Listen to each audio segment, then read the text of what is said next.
ಈ ಮಂತ್ರಿಮಂಡಲ ಇವತ್ತು ಮೊದಲ ಬಾರಿಗೆ ನಿನಗೂ 2,000, ಯಾರಿಗೆ ಕಾಕಾ ಪಾಟೀಲ್ ಹೆಂಡ್ತಿಗೂ 2,000, ಮಾದೇವಪ್ಪ ನಿನ್ನ ಹೆಂಡ್ತಿಗೂ 2,000, ನಿನ್ನ ಹೆಂಡ್ತಿಗೂ ಫ್ರೀ, ಇವ್ರ ಹೆಂಡ್ತಿಗೂ ಫ್ರೀ ಅಂದ್ರು. ಒಂದು ಮಹಿಳಾ ಕೋಟ ಇಲ್ಲ. 50% ಮಹಿಳೆಯರಿರೋ ರಾಜ್ಯದಲ್ಲಿ 50 ಪಾಯಿಂಟ್ ಸಮ್ ಚೇಂಜ್ ಏನೋ ಇದೆ, 50.2-3 ಏನೋ ಇರ್ಬೇಕು ಮಹಿಳೆಯರದು ಸಂಖ್ಯೆ.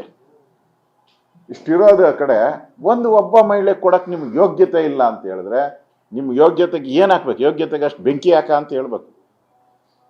ಒಬ್ಬರು ಸಿಕ್ಕಿಲ್ವಾ ನಿಮ್ಗೆ? ಆ ಮುಸಲ್ಮಾನರು 11-12% ಇದ್ದಾರೆ ರಾಜ್ಯದಲ್ಲಿ. 4 ಜನ ಅಲ್ಲನಪ್ಪ,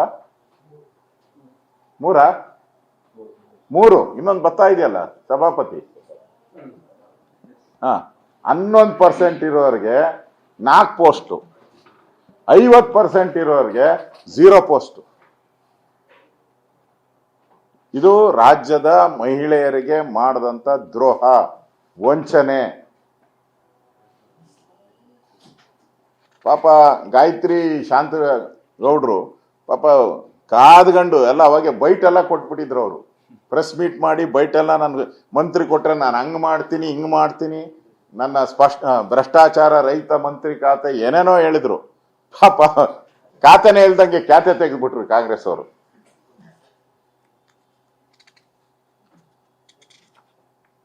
ಅಂದ್ರೆ ನನ್ನ ಪ್ರಕಾರ ಈ ಸರ್ಕಾರ ಟೇಕ್ ಆಫ್ ಆಗಿಲ್ಲ, ಆಗೋದೂ ಇಲ್ಲ.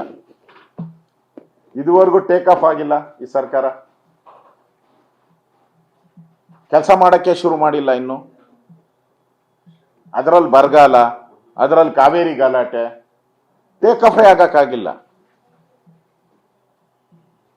ಇನ್ನು ಮುಂದೇನೂ ಈ ಸರ್ಕಾರ ಟೇಕ್ ಆಫ್ ಆಗುವಂತ ಮಂತ್ರಿಮಂಡಲ ಅಲ್ಲ ಇದು. ಅದೇ ಮುಖಗಳು, ಬ್ಲ್ಯಾಕ್ ಮೇಲು, ಪೇಮೆಂಟು, ಇದೇ ಇವತ್ತು ಇಲ್ಲಿ ನಾವು ನೋಡ್ತಾ ಇರೋವಂಥದ್ದು. ಆಮೇಲೆ ಕಾಂಗ್ರೆಸ್ ಅವರು ಮಾತೆತ್ತರೆ ಆ ಸಂವಿಧಾನ ಪುಸ್ತಕನ ಕೈ ಇಟ್ಕೊಂಡ್ಬಿಟ್ಟಲ್ಲ.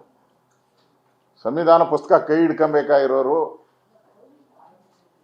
ಭಾರತದ ನಾಗರಿಕರು. ಯಾರು ಭಾರತ ಮಾತಾ ಕಿ ಜೈ ಅಂತೀರಿ, ಭಾರತವನ್ನ ಪ್ರೀತಿ ಮಾಡ್ತೀರಿ, ಅವ್ರು ಇಟ್ಕೊಬೇಕು.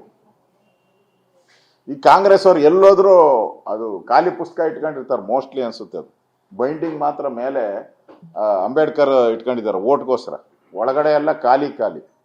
ಯಾಕೆಂದ್ರೆ ಇವತ್ತು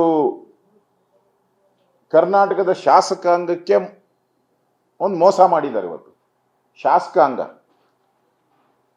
ಸ್ಪೀಕರ್ ಇರ್ಬೋದು, ಡೆಪ್ಟಿ ಸ್ಪೀಕರ್ ಇರ್ಬೋದು, ಸಭಾಪತಿ ಇರ್ಬೋದು, ಇವೆಲ್ಲನೂ ಕೂಡ ಪಕ್ಷಾತೀತವಾಗಿ ನಡೆಯುವಂಥದ್ದು.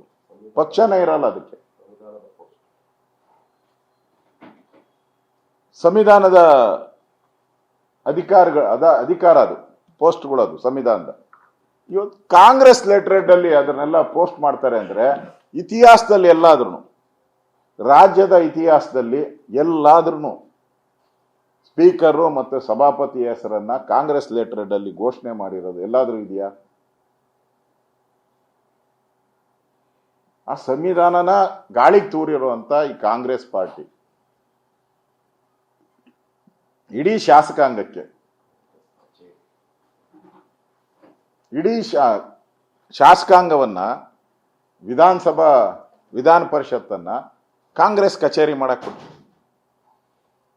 ಕಾಂಗ್ರೆಸ್ ಕಚೇರಿ ಆಗೋಗಿದೆ ಈಗ. ಕಾಂಗ್ರೆಸ್ ಹೈಕಮಾಂಡೇ ಎಲ್ಲ ಘೋಷಣೆ ಮಾಡೋದಾದ್ರೆ ಶಾಸಕಾಂಗ ಏನ್ ಬೇಕಾಗಿದೆ ಕರ್ನಾಟಕದಲ್ಲಿ?